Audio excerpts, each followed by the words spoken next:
जय हिंद। आज हम लोग पढ़ेंगे पेरिस ओलंपिक के बारे में और ये काफ़ी महत्वपूर्ण है। आने वाले एग्ज़ाम में एक करेंट अफेयर्स के रूप में काफ़ी ज़्यादा महत्वपूर्ण होंगे। तो आइए हम लोग स्टार्ट करते हैं पेरिस ओलंपिक के बारे में। तो हमारा पहला जो प्रश्न है वो है कि आखिर ये पेरिस ओलंपिक हुआ तो कहाँ हुआ। तो इसका अगर हमने लोकेशन की बात करें तो ये हुआ है आपका कहाँ पे, तो ये हुआ है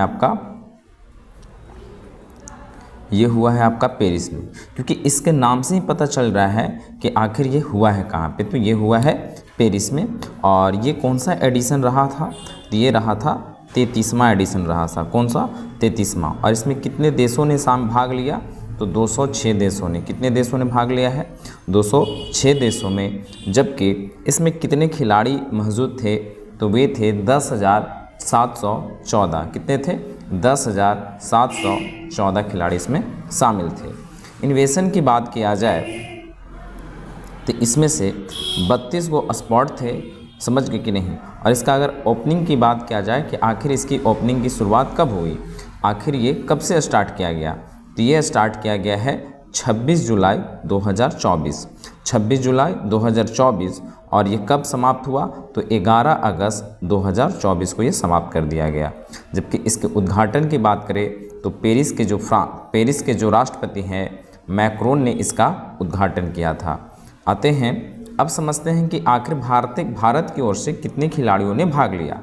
तो भारत की ओर से मात्र 117 खिलाड़ियों ने भाग लिया है। और इसका शुभांकर यानी इसका जो ट्रेडमार्क था वो था फिजिशियन टोपी। देखिए ये जो आपको दिखाई दे रहा है यही है फिजिशियन टोपी है। और इसके आदर्श जो वाक्य थे, जिसका नाम था गेम वाइंड ओपन नाम था इसका आदर्श वाक्य। एक और प्रश्न बन के निकलता है कि आखिर इसमें कितने रिंग शामिल होते हैं। तो ध्यान दीजिए इसमें कितने रिंग शामिल है, 5 रिंग शामिल है। 1 2 3 4 5 रिंग शामिल है इसमें। और ये जो रिंग है यही है इसका ट्रेडमार्क भी पेरिस ओलंपिक का। तो इसके उद्घाटन समारोह में भारतीय जो ध्वजवाहक थे जिनका नाम था पीवी सिंधु, और ये किस खेल से रिलेटेड है, ये भी एक प्रश्न बनता है। यह है बैडमिंटन से रिलेटेड। और एक का नाम था शरत कमल जो है टेबल टेनिस से। ये आपका जो फिगर दिखाई दे रहा है ये है पीवी सिंधु, और ये हैं जिनका नाम है शरत कमल, ये है टेबल टेनिस खिलाड़ी। समारोह यानी जब समापन हुआ था उस समय भारत के ध्वजवाहक कौन थे, तो श्रीजेश और मनु भाकर। श्रीजेश किस खिलाड़ी से रिलेटेड है, किस खेल से रिलेटेड है, तो ये है हॉकी से। जबकि मनु भाकर जो हैं वो हैं निशानेबाजी से रिलेटेड। उद्घाटन समारोह की बात किया जाए तो सीन नदी जो है पेरिस जो है सीन नदी के ही किनारे बसा हुआ है। तो ये सीन नदी के तट पे ही हुआ है। और इसके समारोह यानी इसकी जो समाप्ति हुआ है स्टेड डी, एक स्टेडियम है जिसका नाम है स्टेड डी, और ये फ्रांस में है। यहाँ पे इसका समापन हुआ है। और आपको बताए हैं कि समापन कब हुआ है, ये हुआ है 11 अगस्त को।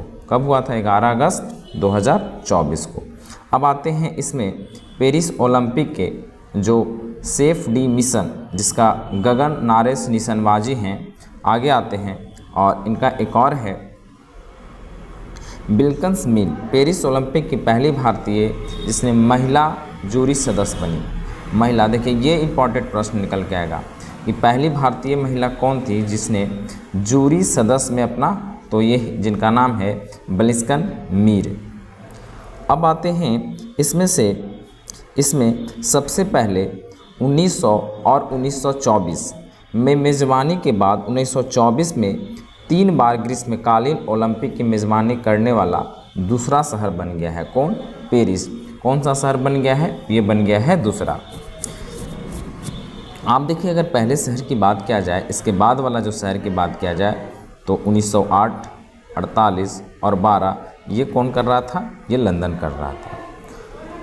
नीरज चोपड़ा ने पेरिस ओलंपिक में पुरुष भाला फेंक स्पर्धा में फाइनल में कितने ये भाला फेंके थे? ये फेंके थे 89.45। इतना इन्होंने भाला फेंककर और इन्होंने रजत पदक अपने नाम किया। और इनको हराया। अब इसमें बात किया जाए कि भाला फेंक में आखिर स्वर्ण पदक जीता किसने, तो बड़ा ही इंटरेस्टेड है, ये पाकिस्तान ने जीता है। और यहाँ का कौन किए थे, मतलब स्वर्ण पदक कौन जीता था, जिनका नाम था नदीम। इन्होंने कितना भाला फेंका, ये 92.97 मीटर, क्लियर है। और इन्होंने स्वर्ण पदक जीता। ये हैं नीरज चोपड़ा, जिन्हें गोल्डमैन के रूप में भी जाना जाता है। मनु भाकर ने ऐतिहासिक उपलब्धि हासिल करते हुए पेरिस ओलंपिक 2024 में महिला के वर्ग में 10 मीटर एयर राइफल स्पर्धा में इन्होंने कांस्य पदक जीता।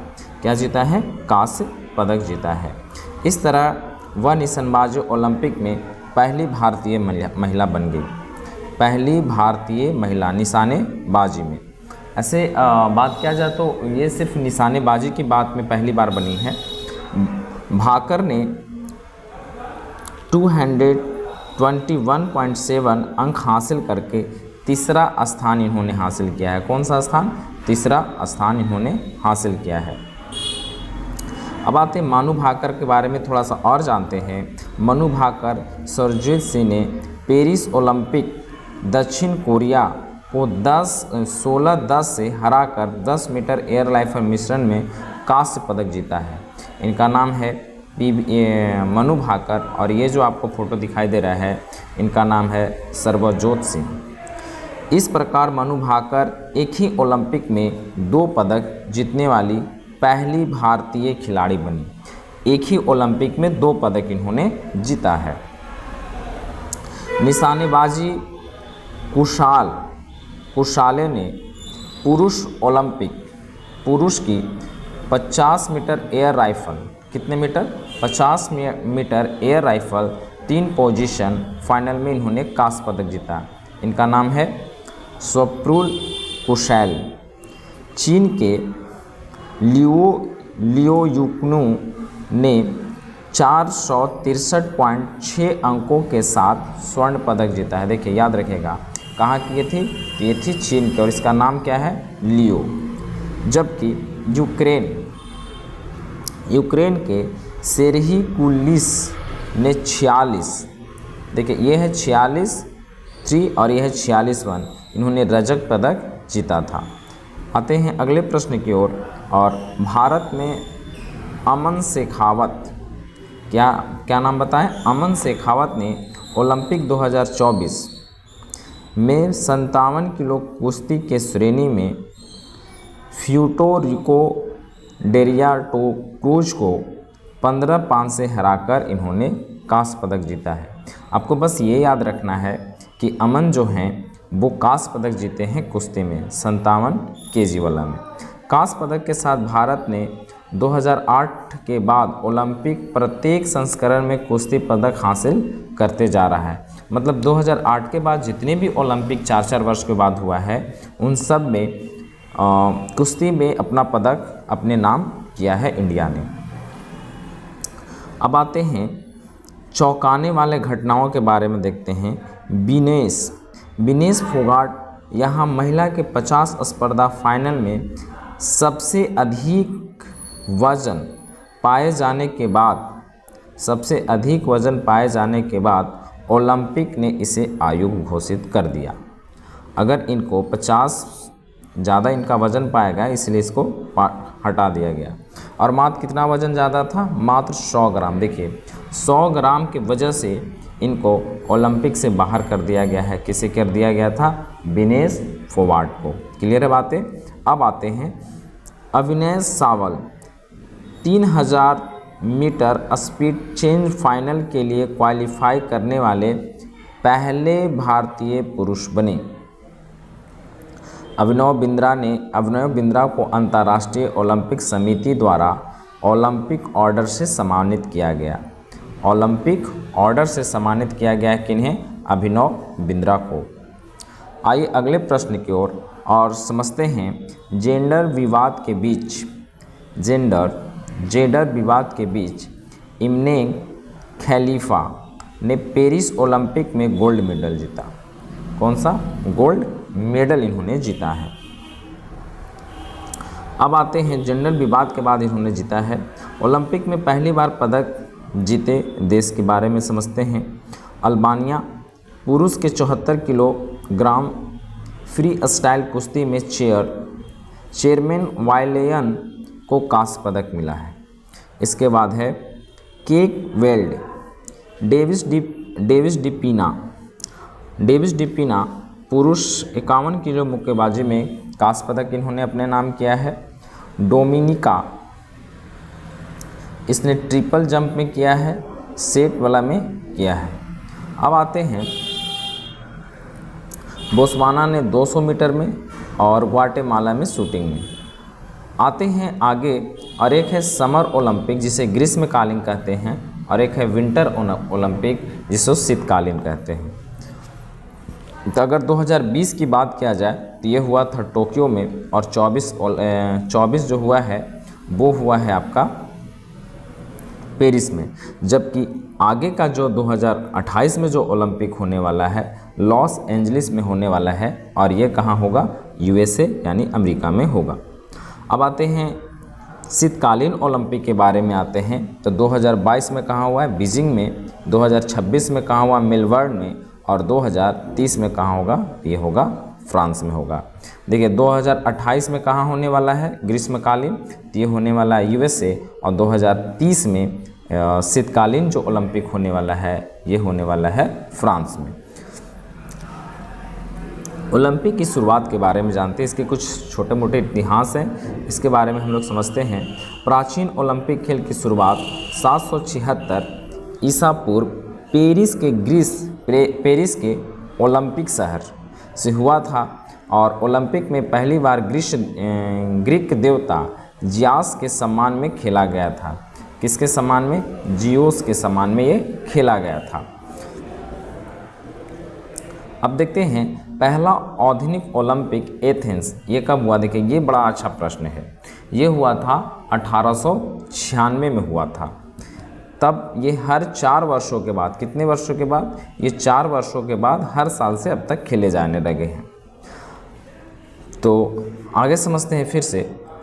ओलंपिक खेलों की अगर शुरुआत की बात किया जाए तो इसका जो आदर्श वार्क रहा है, देखिए अगर इसके तेज ऊंच और मजबूत है, जिसका नाम है सीटियस, ओलेस और फॉन्स। ओलंपिक ध्वज में कितने छल्ले होते हैं? ये 5 छल्ले होते हैं।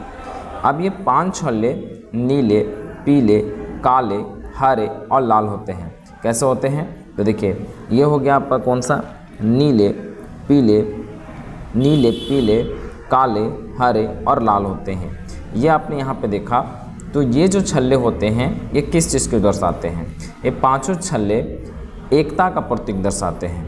अगर हम लोग बात करें हैं नीले की बात करें तो ये अमेरिका को दर्शा रहा है, और अगर काले की बात करें तो अफ्रीका को दर्शा रहा है, और ऐसे करके बहुत सारे जो हैं। अब आते हैं इसके कुछ ऑब्जेक्टिव के बारे में हम लोग बात कर लेते हैं। तो ध्यान दीजिए, हमने अभी एक प्रश्न करवाया था कि ओलंपिक खेलों की शुरुआत कब हुई थी। तो आधुनिक ओलंपिक की बात किया जाए तो 1896 में। इतिहास में कितने बार खेलों को रद्द कर दिया गया है? तो आप बताइएगा कमेंट करके कितने बार इसे रद्द कर दिया गया है। ओलंपिक खेलों में जलाने की परंपरा जो है वो, तो ये कहा जा रहा है कि इतिहास में अब तक कितने ओलंपिक को रद्द कर दिया गया है। इतिहास में ओलंपिक को जो रद्द किया गया है वो किया गया है आपका 3 बार। कब किया गया है? 3 बार। अगले प्रश्न की ओर आते हैं और देखते हैं तीसरा नंबर जो प्लस है, ओलंपिक में मशाल जलाने की परंपरा, मशाल को हटा दिया है। मशाल जलाने की परंपरा की शुरुआत कब किया गया है? तो ये किया गया है 1928 में। कब किया गया था? 1928 में किया गया था। अगला प्रश्न है, पेरिस ओलंपिक 2024 में किस देश सर्वाधिक पदक जीतने में प्रथम स्थान? देखिए कौन सा देश है जो सबसे पहला स्थान इसने हासिल किया गया है? तो ये किया है आपका यूएसए ने किया है। अगले प्रश्न की ओर आते हैं और देख रहे हैं कि फ्रांस में ओलंपिक कितनी बार ओलंपिक का आयोजन हो चुका है? तो कितनी बार हो चुका है? तो ये हो चुका है 3 बार हो चुका है। क्लियर है बातें? कितनी बार हो चुका है? 3 बार। आगे वाला जो प्रश्न है वो कह रहा है कि 2024 पेरिस ओलंपिक का मस्कट क्या था? क्या था मस्कट? बताइए, पेरिस ओलंपिक का मस्कट क्या था? ये वाला था। 2028 में ओलंपिक का आयोजन कहाँ किया जाएगा? तो ये किया जाएगा आपको लॉस एंजलिस में किया जाएगा। कहाँ किया जाएगा? लॉस एंजलिस में किया जाएगा। हमारा अगला जो प्रश्न है वो कहा जा रहा है कि 2024 ओलंपिक की पदक तालिका में 3 शीर्ष स्थान का नाम बताइए। यानी सबसे पहले कौन था? तो सबसे पहले आपका अमेरिका था, चाइना था और जापान था। तो अमेरिका, चाइना, जापान ये शीर्ष स्थान था। अगर इसमें भारत की बात किया जाए तो ये था 71 था। पेरिस ओलंपिक में भारत ने कुल कितने पदक जीते हैं? तो ये मात्र 6 पदक जीते हैं। कितने पदक जीते हैं? 6 पदक इन्होंने जीता है। आगे प्रश्न आते हैं और ये हमारा मनु भाकर में मेट में ब्राउन मेडल जीता है। तो ये ब्राउन मेडल किस में जीता है? तो ये ब्राउन मेडल जीता है 10 वाला में जीता गया है। ठीक है, अब आते हैं अगले प्रश्न की ओर और ध्यान दीजिए। ये कहा जा रहा है कि स्वतंत्रता के बाद एक ही ओलंपिक समाकरण में 2 पदक जीतने वाली भारतीय एथलीट कौन है? ये 2 पदक कौन जीती है? तो मनु भाकर ये जीती है। और किसने para Olympic 2024 male 50 metre final three position bronze medal जीता है? ये किसने जीता है? ये जीता है कुशैला ने। आपको हम बताए भी थे। आगे आते हैं और समझते हैं कि किसे इंटरनेशनल ओलंपिक काउंसिल द्वारा पेरिस में आयोजित 142वें 10C सत्र में प्रतिष्ठित ओलंपिक ऑर्डर से सम्मानित किया गया है? तो ये किया गया है आपका अभिनव बिंद्रा को। तो आप कमेंट करके बताइएगा कि अभिनव जो बिंद्रा हैं वो किस खेल से रिलेटेड हैं। अगले प्रश्न आते हैं और देखिए हमारा जो है नदीम बताए थे किस देश के थे? तो ये हैं पाकिस्तान के। इन्होंने कौन सा पदक जीता है? ये जीते हैं गोल्ड पदक। आपको बताए थे ना गोल्ड पदक जीते थे। और किस में जीते हैं? भाला फेंक में नीरज चोपड़ा को पिछाड़ते हुए आगे गए थे। आगे अगला जो हमारा प्रश्न है वो कह रहा है कि अगस्त 2024 में किसे 50 किलो भार के आवश्यक वजन पूरा न करने पर पेरिस ओलंपिक से आयोग घोषित किया था? ये किया था विनोद फोगाट को। क्लियर है। अब हमारा लास्ट जो और आखिरी प्रश्न है, नीरज चोपड़ा पेरिस ओलंपिक में कौन सा पदक इन्होंने जीता है? इन्होंने जीता है रजत पदक इन्होंने जीता है। और इनको पिछाड़ा कौन था? ये किया था पाकिस्तान के खिलाड़ी ने किया था। और इसका आप चाहें तो आंसर भी हमारे पास है। आप इसका आंसर अपने खुद से मिलाकर और आगे अपनी तैयारी करते रहें और करेंट अफेयर्स को भी अपने जीवन में जैसे कि जीएस, जीके वगैरह पढ़ते हैं उसी प्रकार से करेंट अफेयर्स को भी अपने जीवन में उतारते रहें। धन्यवाद। जय हिंद।